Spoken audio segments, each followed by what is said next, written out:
to this. Man, we look so good. That's why we need to use this for video, right? So when you record these, you obviously the audio goes out. You do use Anchor, Yes. but as far as like the video is concerned, you have all this video footage. You're not okay. I'm working on it. I've got a plan. I've got a plan of action. Okay. Because Okay. Spotify just said they just approved me to be able to upload video to the podcast, and I know YouTube podcasts are coming too. I know, and they're willing to pay you $50,000 to get your act together and bring your podcast video to YouTube. Yeah, what's on the other side of that 50 grand? I don't know. What's my deliverables, right? I don't That's know. it. Just like, I know it's creator economy, but when YouTube's going, we'll give you 50 grand, it's kind of like, okay, for what again? Yeah. Maybe to build up your studio and use services like Home Studio Mastery because you need to build up your studio. Who knows? Yes. And never use any other video platform but YouTube for the rest of your life in perpetuity, as well as your relatives and everyone else you know. I don't know either. I mean, Amazon doing kind of the same thing. You go live on my platform, you don't send nobody out there because we're sending you money. Yeah. Yeah, that's the balance being a creator is, you have all of these opportunities, right? But then it's all of a sudden it's like, well, we gave you this platform to do this. Yeah. And so we'd like for you to do this. And if you don't, you're going to get strikes. And it's sort of like, a lot of people just aren't comfortable doing that. And so, and that's fine. That's fine. Totally. If you don't want to do that, I've got a little person here. I hear a little person. You're a little person. No, I'm not a little person. You're not a little person? You're a big person? Oh. Hold on a second. There we go. You know me, I don't like the limelight. You know me, Junaid. No. I just like to lay low, Yeah, you like the red and the blue lights mostly. The guy in the background. That's my Can't you tell? I can't tell because you guys will need to check out the video version of this episode. When it comes out in 2048. It's coming out in 2048, man. Where have I heard this before? Yeah, as content creators, we want each other. We want to help each other, right? We want to, because you've helped us, Jim and myself at Dealcasters, but me personally.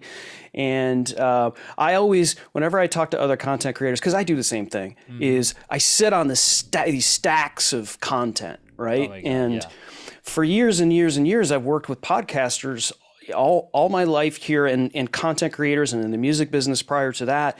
And then you'd hear that they have hours and hours and hours of content. And I'm like, what are you doing with it? It's not doing you any good whatsoever. And so why not just put it out there and, well, what I'm doing now is better than that. Well, that's what you think. But the people, the fans that you've built, I'd love to hear Junaid Ahmed's first podcast. I know when you watch or listen to Pat Flynn, right? He plays his first podcast, right? That's part of his deal. And I'd love to hear yours, Junaid. Were you? Was that something? When do you go back and listen to that and then go listen to how far I've come? I haven't gone back and listened to it, but it is part of the first season of Hacks and Hobbies podcast. It's out there, viewable. People can still go listen to it.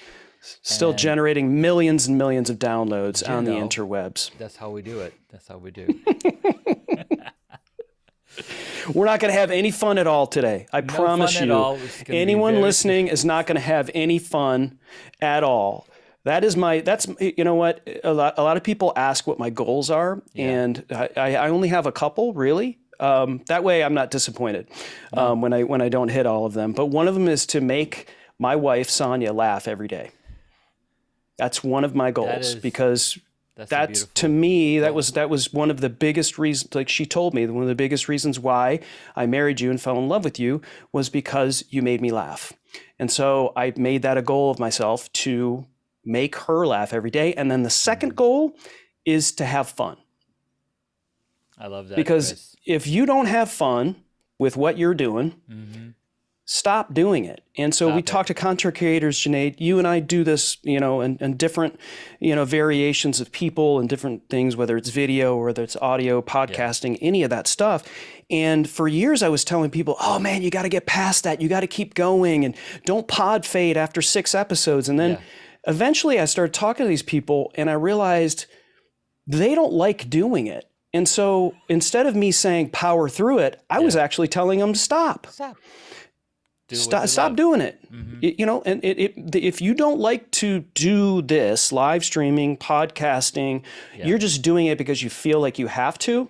Right. That's not a reason. It's not a reason at all. And if you're not having fun, find somebody else to do it for you, maybe, who does have fun doing it, and find something else that you have fun doing. Because, if it's beekeeping, if it's playing bass guitar, if it's putting together Legos, like find a way to incorporate things that you love into, especially now, right? The creator economy is nuts. You can do all kinds of stuff. It's just the beginning too.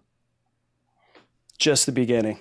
So, before further ado, welcome back to another episode of Hacks and Hobbies. In this episode, we get to speak with Chris Stone, my very good friend from the Dealcasters Live. He's one of the co-hosts, a really good friend of mine. Got to meet him at Social Media Marketing for the first time, but we've been connected for over 2 years. And every time we see each other, we're smiling like crazy people because we love our energies. We love what we stand for. We love what we do. And I'm so glad, I'm so honored to bring him on the podcast. Chris, welcome to the show. Dude, I'm honored. I'm a huge fan. What the heck took you so long, Junaid, to get me on the show? I'm sitting around here doing nothing. I know. And it took this long. But yeah, you're right. I'm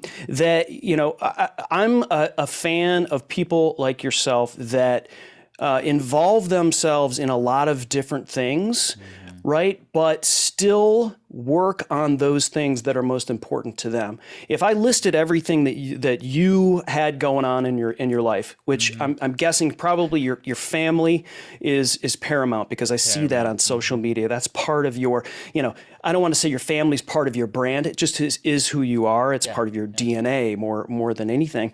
But you also have so many things going on. And I think immediately I connected with you, not just because you had all of these bells and whistles and amazing video tricks that I had to learn right away, and my reptilian brain was like, I want to do all of those things. But I could identify immediately with you, and I think one of the great things about live video that we found out over the past a couple of years since we've known each other is this is what you get. If you're watching this video, or it translates in audio as well. These are the people who we are. This isn't a put on. Yeah, we get a little more amped up, maybe because I had 2 cups of coffee here 20 minutes ago. We get a little amped up doing this stuff, but we love doing it, and we want to create something great, not because we want some sort of notoriety, but we genuinely like doing this for people. Junaid, you've got this home studio mastery, and I watch these videos and I see these people get better. And that has to be so rewarding for you, just like it is when we're doing, Dealcasters on Amazon. Somebody gets to the end of the show and they're like, we're starting our podcast tomorrow. Yeah. I bought my headphones. Those are coming on Prime. They're going to be delivered here. I'm starting my podcast tomorrow. We've helped them with mic technique. We've helped them with lighting. We've helped them with headphones. We've even talked to them about what podcast hosts they should use based on their budget. And they got through all that stuff and they started their podcast. And that, to us, is really why we're doing it. The other stuff that happens is nice, but I think don't tell Amazon, but I think we might do it for free if we could. You're absolutely right, because when you see that transformation, you see the look on their faces, because they're getting to do stuff that they love to do, right? They want to try this, even if they don't like it at the end of 2 weeks, at the end of a month or 2 months, at least they gave it a try. At least they know what's out there. And you're absolutely right. If you're kind of tired of doing the live stream, if you're kind of tired of doing the podcasting, what in the podcasting are you tired of? Because there are a ton of different things when you're doing a podcasting. Like, my favorite part is having conversations. Yeah. I love editing. I've edited audio for decades, but when it came to this, I'm like, well, I know I can do it. I can do it really good, but do I really want to spend my time doing that? So I ended up hiring somebody. And when you hire somebody, don't think of it that you're paying money out. Yes, you are paying money out, but you are also giving somebody else an opportunity to make a living. An Great opportunity point. to make a living, an opportunity to level up their livelihood.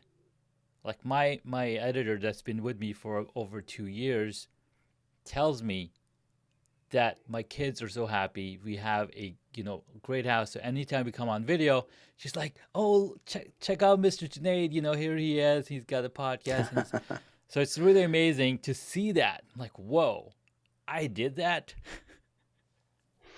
Yeah, that's a great point. A lot of people don't think about that. Like when you invest in your business, and that means you're quote unquote successful enough to where you're like, listen, I have to take this time that I once did editing, or that I once did creating graphics, or I once did doing something as it relates to, like, I don't necessarily not enjoy those things, but I need to take that time and put it aside because my time is money. And so I can reallocate my time and say, I'm not spending time editing a podcast. Yeah. Instead, I'm going to use that time for this. And that time may be spending time with your family, living the life that you choose based on that. But I never heard it said that way, to where it's like, hey, you know what else you're actually doing?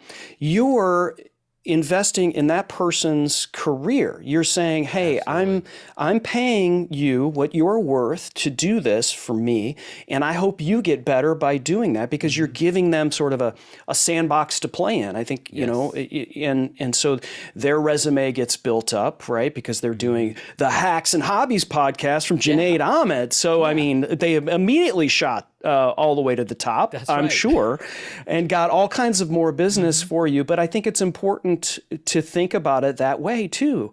Yeah. That's a go-giver mentality right there. Is not just, hey, I want to invest in my business, so I'm going to hire somebody to do something. You're saying, I'm giving that person a better career.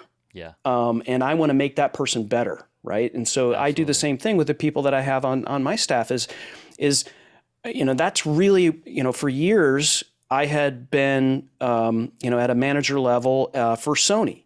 And one of the things I loved doing was manage other people to success, is to kind of look at, not just celebrate the things that they did really well and kind of help them do that, but like look for opportunities for them to grow, talk about what they wanted to do in careers, which, by the way, may not have been in the music business, right? It could have been something else, right? But helping that person get better. And so when I have other people that I'm hired in the business that I'm doing, I love to talk to them about what they want to do and what they're passionate about. And that's the great thing about this podcast and about you, is that sometimes I've talked to people and it's like, well, thank you for hiring me to do graphics or social media or video editing, and all these the people that I have doing what which is a part of the business that I have at Cast Ahead.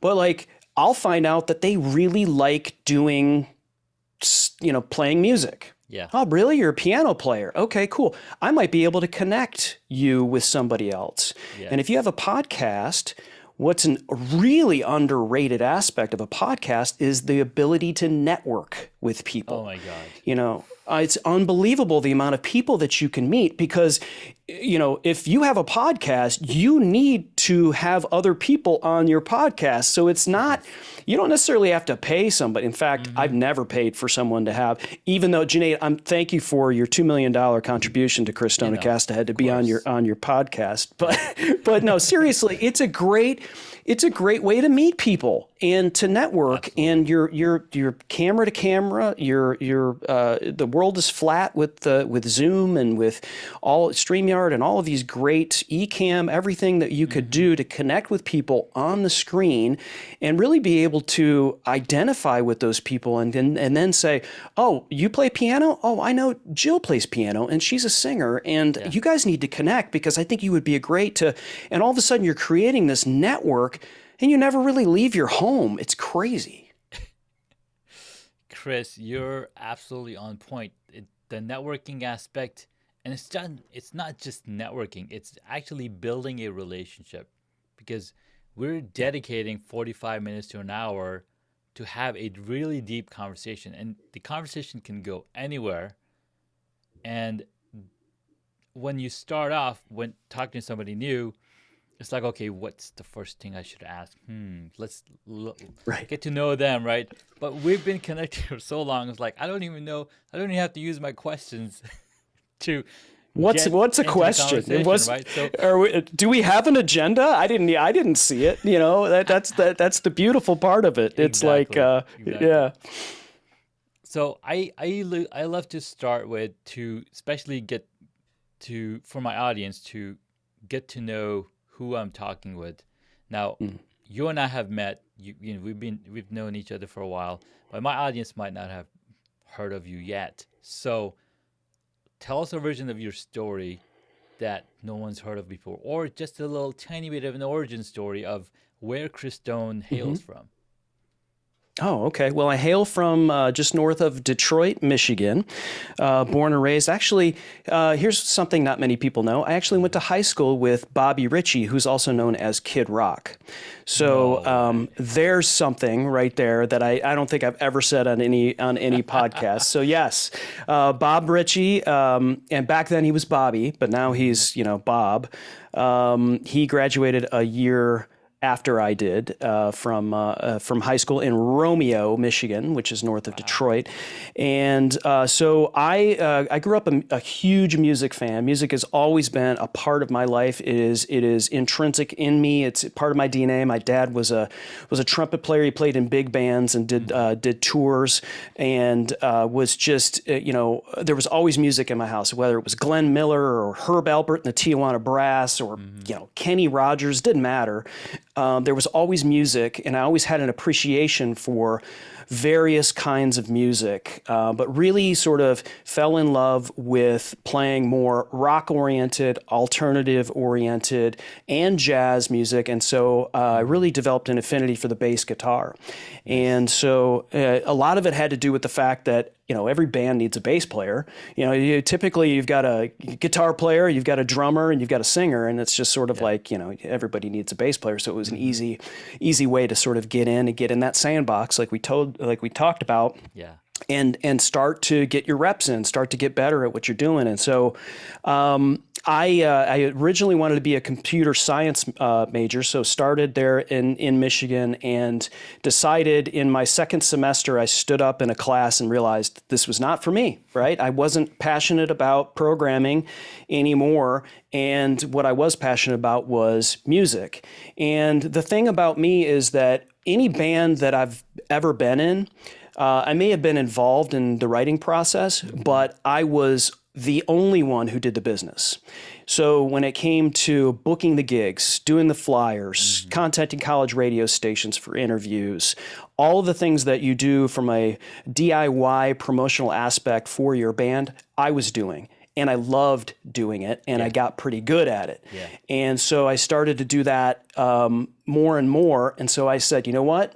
I want to do this. I want to play music, but I also want to learn the business. And I went to Belmont University in Nashville and decided I would get a music business degree and at the same time be in sort of the epicenter of Music City, right? Even though I was not a fan of country or playing country music, or which Nashville's known for, and the other kind of music Nashville's known for is contemporary Christian music, which I was not really a fan of either. Yeah. But I said, you know what? I'm going to learn how to do this. There's got to be some sort of other scenes going on. Sure enough, there was, and I went to I went to Belmont to study music business, and at the same time, I was able to be in bands.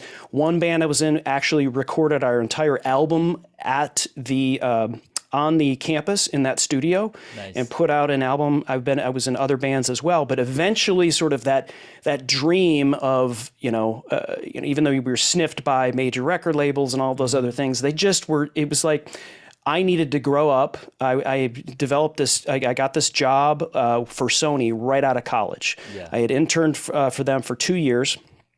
Right out of college, I started with Sony Music, and quickly started to escalate in that company.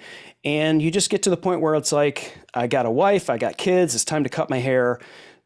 Cut these bands that are just kind of like dragging me down. Moved to Atlanta and started as a branch manager for Sony, covering the Southeast, eventually the entire eastern half of the United States for Sony. And did that for 27 years. Holy smokes! So this was before there was such a thing as digital music. I started there. Napster, Before, iTunes. yes. So one other component of my story that was a real sort of pivot for me, and why I decided to really focus in on digital and digital music was, we had heard about MP3s and MP3.com and what that was originally. What it was originally was people were taking MP4s or MOV files, and they were just ripping the audio from them.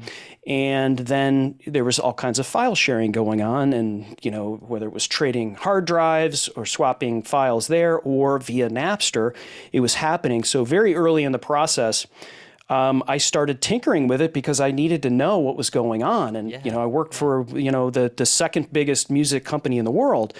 And so I had it all on my computer at the time. And I remember taking my computer and walking into my EVP's office and setting it on his desk and opening it up. And I said, this is coming. And if we don't do something about it, then it's just going to, I don't know what it could do, but it's not good, right? Right. Yeah. And I remember him being more upset at me for putting something like that was piracy on Sony-owned company equipment than the actual, okay, stop worrying about that. Do you not see what's happening? This is happening everywhere. And of course, all the other things like, oh, well, this doesn't sound as good as the real thing. And people want to look at liner notes and all of those things that are like, obviously now that's not what the kids at the time, they didn't care about it. They just wanted the entire catalog from Metallica or whatever it was. And so that's when I said, you know what? I said, put me on every single task force that you have for digital. And if there isn't, I want to head it up. Yeah. And so he's like, all right, we could do that. And so that's when I went full force into that, made the transition to manage the mobile business, which at the time was ringtones, if you remember that. Like you would buy a phone. Yes. Yes, you would pay $2.49 for a 30-second snippet because that's really the only thing you could do with your phone. And look, it's AC/DC Back in Black when somebody calls me. And so, I jumped from one sinking ship with the physical product onto another sinking ship, which was ringtones. Yeah. And I quickly said, you know what?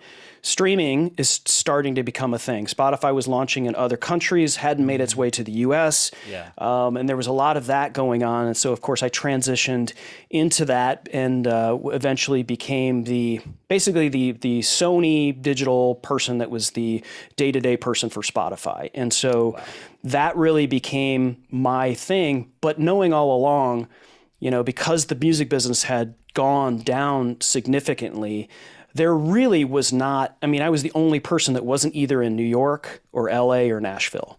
And so I knew at some point, because they were offering me all kinds of things to move to New York. But the two things that I find that are most important to me is being a father and being a husband. Yeah.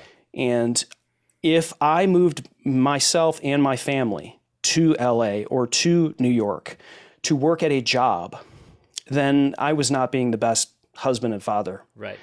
that I could be. I knew I would be working more hours. I knew it would be more stress. I knew I wouldn't be able to go to the soccer matches. I wouldn't be able to go to the plays. I wouldn't be able to go to those things that are important as a father to show up for and as a husband.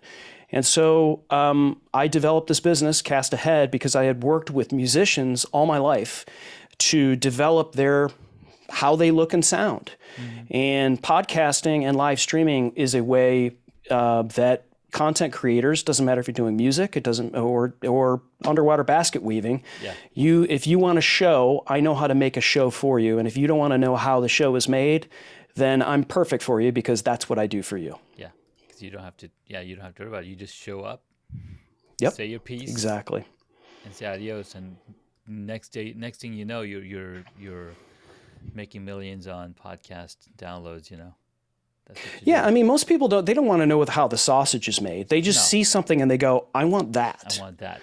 Yes. And so we do our best to make that, but I think everyone is individual, right? Yeah. So if someone sees Junaid Ahmed's studio and they go, I want that. It's like, okay, well, Junaid's taken, right? Let's work on you. Let's work on what you want to look like and what you want to sound. And I think once people go that route, then they understand, like, well, I saw this woman on YouTube and she does this and she does that, she does that. I was like, okay, maybe you can be influenced by that person, but don't try to make a Xerox copy of what she's doing.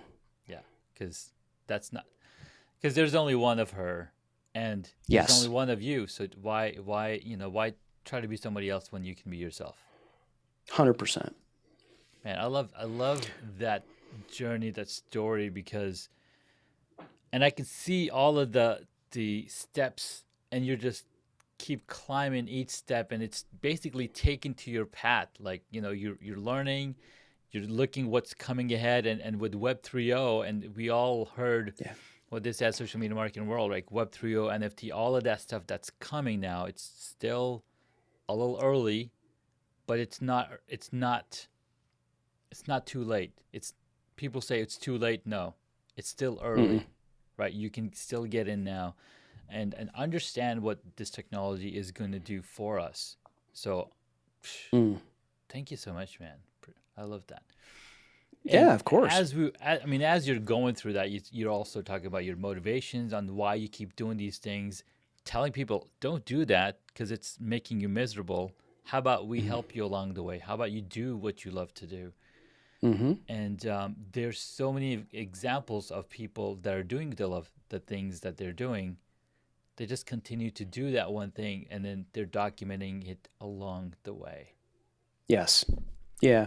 I think when it comes to someone developing a show, I think and I know this sounds like trite. It's been used a million times, but you have to understand what the purpose is, and really understand what that is. And so a lot of times I'll talk to somebody and they're a particular company, and it doesn't matter what company it is. It could be pest control. It could be anything. And if the purpose of what this is to generate more income for their business, which is a totally viable reason for doing a podcast. You want to generate money, and doing a podcast can be a way to do that. But if you don't like podcasting, you still can create a show that isn't necessarily about pest control. It isn't necessarily about whatever your particular business is, because when you create a show that you're passionate about, it gets you out there. It gets you in 90 countries. It gets you on all the tubes. You're going to be, and if you create a show that you're passionate about, you're going to create a tribe of people that will listen to you and follow you. And if you happen to be a pest control person who has a podcast, that's pretty cool. And that's a really good differentiator for you that not many people in that business have. And I think that's another way of kind of flipping it on people, because they say, well, I'm this, so how can I have a podcast about this? You don't necessarily have to have a podcast about that business you want to create attention for. So I think that's the other thing that people get twisted is, start where your purpose is, start where what you want to do, identify who those people are that you want to, like, if you're I keep on using pest control. I have no idea why I came up with that, Junaid. But well, it is springtime, and my wife just hired, pest control. I just killed a bunch of ants in my kitchen, by the way. Maybe that's why that's just sort of like in the back of my mind. But I think if you like, there's this avatar, right, or your ideal listener, your ideal customer, the person that you would hope is buying your whatever you're doing. If it's I got to think of something besides pest control, but whoever your ideal customer is, yes, plumbing. Thank you. So, you are catering to that demo, and then niche it down. Yeah. And then all of a sudden you're creating, Roger Wakefield is a perfect example, right? Met him at Social Media Marketing World. Everybody knows who he is, right? Yes. What a differentiator that is for him. And there's a ton of people that are in plumbing that wished they had done that. Yeah. They had wished that they had done that. They wished that they had. How many ideas did you have along the way of doing a particular business, and then you didn't pursue it? It was just some idea that you kind of talked about maybe, and then all of a sudden, years later, somebody has that idea, and it's $1 million idea, and you're like, I had that idea. You know what? No, you didn't do anything about it. Yes, exactly. So that's really where I start with a lot of people is like, I want to inspire them to do something. And by the time I get done with my 30-minute consultation call or 1-hour consultation call or whatever, they may be more confused than when they first called me, but I think it's okay, because I think a lot of times they think that they need to do something, and I tell them, no, you're going the wrong way. You need to take a left at Albuquerque. And this is where I think and there's been a few that have come back and said, I have another idea. You made me think about this. Yeah. I'm thinking about doing this show and doing this and doing this. And I'll be like, is that something that you're going to be happy about doing? Yeah. Or is that a passion project for you? Yeah. Okay, cool. Now you got something you could work with and try to figure out how you could still achieve the purpose that you had, that you originally wanted to accomplish. Man, I love that, because what you're saying here is figure out what's going to make you really excited. Yeah. What's going to make you really happy, and then work on that aspect of it. And I've gone through, and it doesn't have to be the same thing for the rest of your life. No way. You can change, because human beings change all the time. I was a beekeeper. I'm still a beekeeper, but not as involved. I was a cyclist for a few years, not as involved, because more of a parent, spending a lot of time. And now I'm building home studios, because it's something that I can help others, create a space for themselves to reduce that friction, to be able to create content for their businesses, for their own sanity. Yeah. Right? Yeah. Yeah. Yeah. It's like, I equate it to a shark, right? The shark is always doing this, right? Always moving forward, but not a straight line, right? That's like, if you think like that and you say, because, I understand that, for me, I have to involve myself in a number of things because it's just the way I am, and other people are not that way. And I totally get that. But I feel like if I stop something, I'm not moving forward anymore. I'm moving backward. And by you saying what you said about, beekeeping and cycling, and now where you're at with that, you're still moving forward. You're taking, there are experiences that you've had all along the way that even prior to beekeeping, prior to cycling, prior to all of those things that you've had that got you to this point that you're using, you don't even realize it. You have no, like, your mentality and how to help people, some of it's innate, I believe, but it's also because you've surrounded yourself with other people that help sort of, sharpen your irons. You have a desire to do those things, but where did that come from? And where did that come from? And so like, you might not even know, like, I mean, there's a lot of things that I probably am using in my video editing that has something to do with my ability to sit down and play bass guitar over the years, and maybe music theory and all of those things kind of molded me to be where I'm at right now. But that doesn't mean that I'm going to stop doing this, or I might want to do something else that I'm super passionate about. Whether it's, I might become a beekeeper. Actually, I don't. I'm petrified of bees. Petrified of bees, yes. Yeah. No, man, you're 100% right, and that's the beauty. That's the beauty of the era that we're living in. We're able to switch gears. We're able to get into something, and within a month, within 30 days, you have a really good understanding of where you want to head out to, and you could probably hear the door being knocked down yet again. Yeah, I think the other thing I wanted to touch on too is kind of back to the shark analogy and kind of back to what you're talking about, moving around and doing multiple things, and you're touching on here and all of the things that we have at our disposal that I didn't have when I was 15 years old and trying to learn how to play bass. I had to go to an instructor physically in a music store and sit down and learn how to play whatever song I wanted to learn, and so it's different now, right? So now at your disposal is computer software that you can use that helps you, that is free. And YouTube is just a massive, massive, massive way to learn things for free. And then if you do want to invest in how to do that, it's it's just an additional thing that you can do to even level up higher. But what's really important if you want to do a lot of different things is to put in the work. And, Jim Fuse and myself, we do a show on Amazon called Dealcasters, and we go live every so often, but we also do things like product videos. We take our content like you do, Junaid, and repurpose it into a podcast. And we've gotten a lot of opportunities to speak at different events. And, people will look at what we're doing and they'll say we're quote unquote experts. I don't love hearing that, honestly. I mean, I'm flattered to a bit, but it's like, listen, we're not experts because the true experts are the people that work for Amazon, right? Yeah, we just we feel like we're pretty good detectives.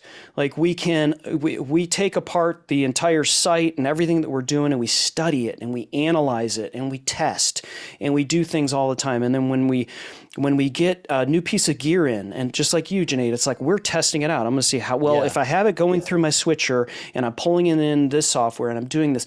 All of these things that we're doing, we love to do. We're passionate about doing it, but also like we are actually putting in the work to get to that spot. So it's really important, I think, and never should be an afterthought. Like if you're thinking about doing something and you're investigating, nobody gets better by watching a YouTube video about it. It's good that you're getting that information. The only way to get better is to do it and then do it again and then do it again and then do it again.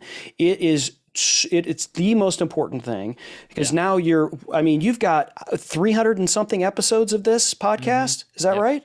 Something around there. Okay.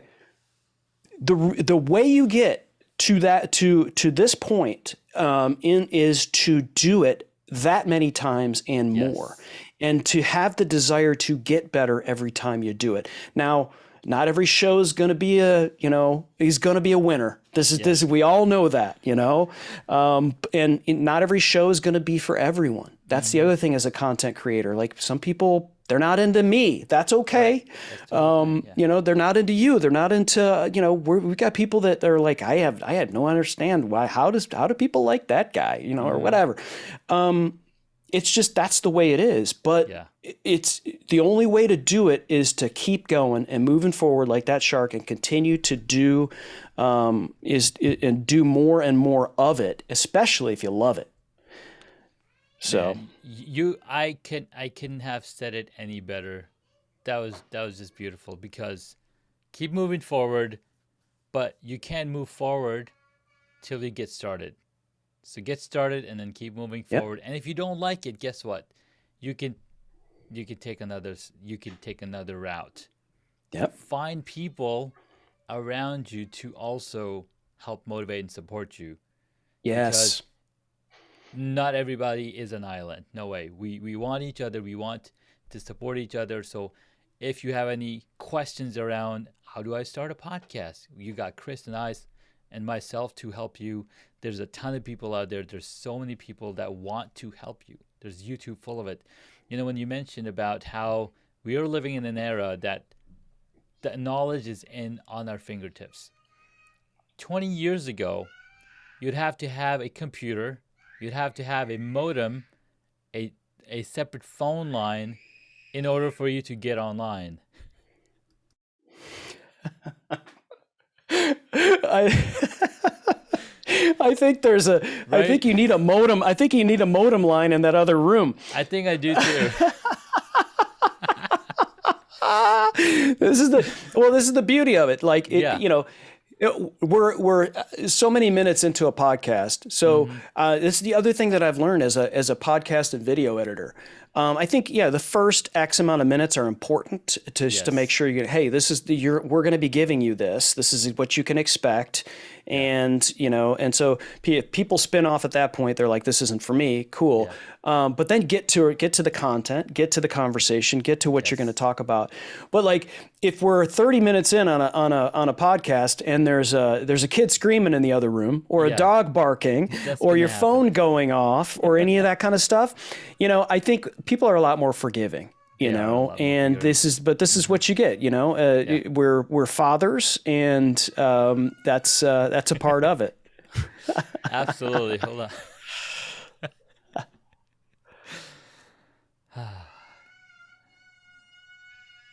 I think she might be in the restroom. Hold on, I'll be right back.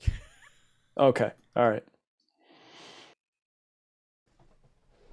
This is when I want to build an outhouse with my studio far away. You have to climb some ladders to get up on the treehouse to get to. Get some sound treatment in there. some There you sound go. Yes, yes. Awesome. But what's beautiful about the time that we're living in is that anybody and everybody can get on the internet. There's no more friction. Back in the days, you really had to be involved. You really needed to be a tech enthusiast Yes. to get online and talk to your people.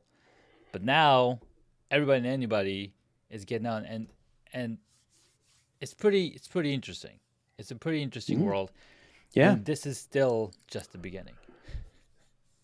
Yeah, and I think maybe that's why, at least I could speak for myself, maybe that's why I'm willing to put in the work. I mean, I've spent hours and hours and hours sometimes trying to figure out a piece of gear, whether it's a gimbal or software or like, one of the things that, and I've since told clients this, but they'll come to me and they'll say, I need to do this, and I need this particular software to do this, and I want to be able to have a moderated chat where I pull in this, that, or the other. And as they're saying it, in my mind, I know I'm not going to be able to do it. Yeah. And they say, is this something you could do? And I don't know why, but immediately what comes out of my mouth is yes. So yes, yes, I can do that. But you're saying yes. Yes, and then they say, well, how much is it going to cost? And I give them a price that feels uncomfortable to me, and then because I know I'm going to have to take hours to figure out how to make that happen, and so. But years and years and years, like you talked about, you dial in with a 56K baud modem and you have to take over the phone line in your home and like all of those things. It was such a pain just to get on a bulletin board system and read like notes that somebody had posted. Now you're getting notifications that your voice activated device gives you. And like nobody has to like get out of bed and do some of the things that took us hours to do 10 years ago.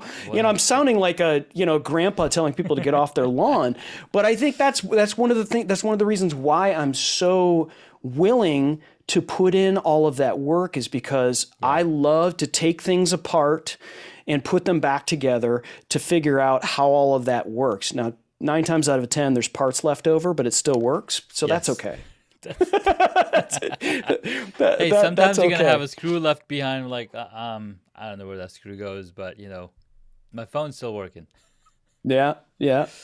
Well, so I have a hobby for you, Junaid. Sure. That you may not know that it's almost that I have. Okay, and I told you I was a bass guitar and a musician. We're getting right onto that right now. Oh, okay. It's just wow, almost like it was planned. It's almost like it was planned. Wow, who'd know? So, Chris, has been so much fun, but I do towards the end of the episode, I like to ask these quick web questions that help us get a little bit deeper into the mind of Chris Stone. So, look out! It's pretty shallow. What is the one hobby that you wish you got into? That I wished I got into? Yeah. That I never did? Yeah.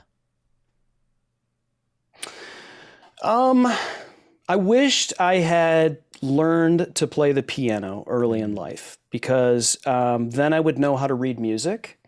And I feel like, everything that I learned in terms of music was all by ear. And I think there's a talent involved there, being able to plug something in, hear what somebody else is playing and know how to play that on your instrument. Yeah. But I also wished I had the sort of, the teaching of reading music, which I actually learned to do and then forgot. I had to learn to read music when I went to college. Yeah. So I did as much as I could there in order to pass my class, and I was like, this is not something I want to do. I am not passionate about this, but I feel like I would have been a better musician, perhaps, and better. I don't know. It would have taught me something that that I'm doing right here. So piano, now you can reading tell music. Me the one hobby that I didn't know. Oh, okay. So I play the world's oldest electronic instrument, and I've also created them and made them myself as well. Have you ever heard of the instrument called the theremin? I have not. Okay, it's the world's oldest electronic instrument, and it was invented by a Russian scientist named Leon Theremin, who many thought he disappeared, and many thought he was a part of the KGB, although that's not proven. Fantastic documentary if you ever want to kind of. If you're interested in the theremin, it's called Theremin: An Electronic Odyssey. But basically, it's a box that has oscillators and tubes and stuff in it, and it's got one antenna that goes left to right and one that goes up and down. Okay. And so the sound that comes out of it is generated by never touching it. You wave your arms around it, and so you control the volume with the antenna that goes left to right, and then you control the pitch with your other hand. And so the closer that your hand gets to the antenna, the higher the pitch. So if you remember those old sci-fi flicks, and you'd hear this. What they use. That's a theremin. Oh. That is a theremin. So it doesn't have any frets. It doesn't have any way for you to say, okay, when I move my hand to this point, that's going to be a C. This is going to be an A note. This is going to be. So you just basically have to listen to the note that you're hitting. And so I became, it's an instrument that I just fell in love with, and I decided, okay, I want it. So I bought the parts and kit and put it together and made my own theremin. It sounds like garbage. But then I figured, then they started making them where you could put them together yourself and do a couple solder points and kind of make that. So I did that, and then actually incorporated it into 2 different bands that I had. And so what I used to do is I put it on the side of the stage to where nothing was around it, because if you go near it, it was hooked up to an amp, and it would create this, and people are like, whoa, what the heck? What happened? Yeah. So what I would do is I'd pull it near me when I had a song that we were playing, and I would use the headstock, the top part of the bass, and I would use that to make the notes while I was playing the bass. So Wow. there you go. That's the theremin. That is really cool. I love it. All right. Quick question. What did you want to be when you were a child? When I was a child, I wanted to be a football player. I played a bunch of sports. I was into, football, basketball, ran track, did all that, baseball, did all of that stuff. And of course, when you're little, you think you have aspirations to be the next whatever, Barry Sanders or whatever. But then, I'm all of 5'9" and, $170. So it's not like, I'm going to be, playing on Saturdays or Sundays anytime soon. Okay, got it. So maybe maybe we have a way to do that. What is your favorite movie or TV show? I'm a huge Star Wars fan. And those that are on the screen can probably see my Star Wars plaque that's back there for the soundtrack that I had worked when I was at Sony. But yeah, so and probably the favorite of my Star Wars of the Star Wars movies is Empire Strikes Back. But I love the stuff that Disney's doing with the Mandalorian, and just a kind of a fan of that whole thing. My favorite comedy is Raising Arizona, if you remember that, with Nicolas Cage. Nicolas Cage sounds familiar, yeah.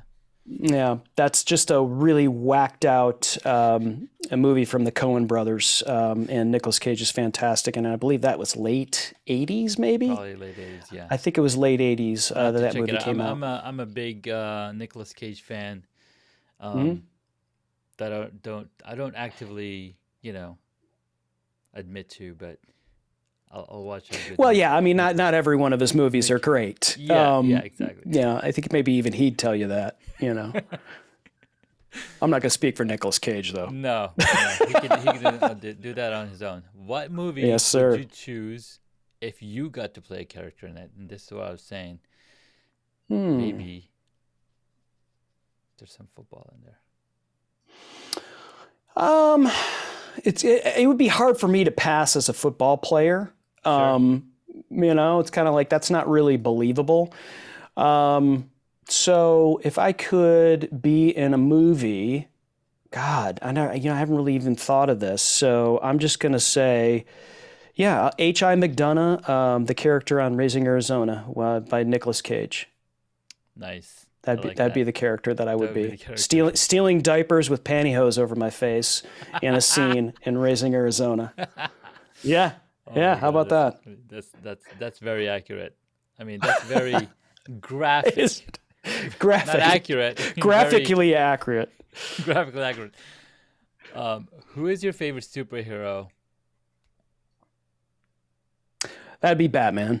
I think just Batman was just always, I had the comics growing up and loved, that first movie that came out. And so, yeah, and I was just always been a Batman fan. Yeah. Although the movies, the DC movies just don't even compare, right, to the Marvel, the Marvel ones. But they're working. I mean, Wonder Woman was the first Wonder Woman was awesome, but I think the most of the DC movies, just don't compare to the Marvel ones. But yeah, Batman for sure. Just because I feel like his superpower, if you will, was like gadgets, right? It is gadgets, literally, and that's what we're living in. Right. We got gadgets all around us. It's pretty funny. Right. Man, maybe we are Batman. Yeah, I was going to say, I am Batman. I'm Batman. I'm Iron Man. Iron Man's yours? I am Groot. Yes, mine is Iron Man. Yeah, excellent choice. Yeah, yes. Another gadget. Another gadget guy. Right there, Mm-hmm. Yeah. Last question. If you were a board game, what would it be? Wow. Candyland. Okay. I like to keep it simple and fun. Keep it very simple. Keep it simple and fun. You having fun. My acronym that I like to steal, I'll give credit to Craig Groeschel on this one, who does the Global Leadership Summit. and is I stole this acronym from him, but I use it all the time. It's GETMO, and it stands for Good Enough to Move On. So if you're a content creator, sometimes keeping it simple is the most effective way to move forward. Yeah. And that is why I choose Candyland as my board game, because believe it or not, if you hang around with little kids like Junaid, I know you do, like Candyland is still fun, yet is such a simple game. I'm gonna have to check that one out because I don't think I've ever played that game before. Oh, dude, Candyland. It's a classic. Okay. We'll have to look that one up. Chris, thank you so much for coming on. And Junaid, thank you, man. It's been an honor. Yeah, dude. It was like this hour went by really quickly. It did. Where can my audience find you? Yeah, you can go to chrisstone.contact. chrisstone.contact. That'll take you to all of my stuff. You can connect with me on LinkedIn, and you can, go follow Dealcasters on Amazon if you want to.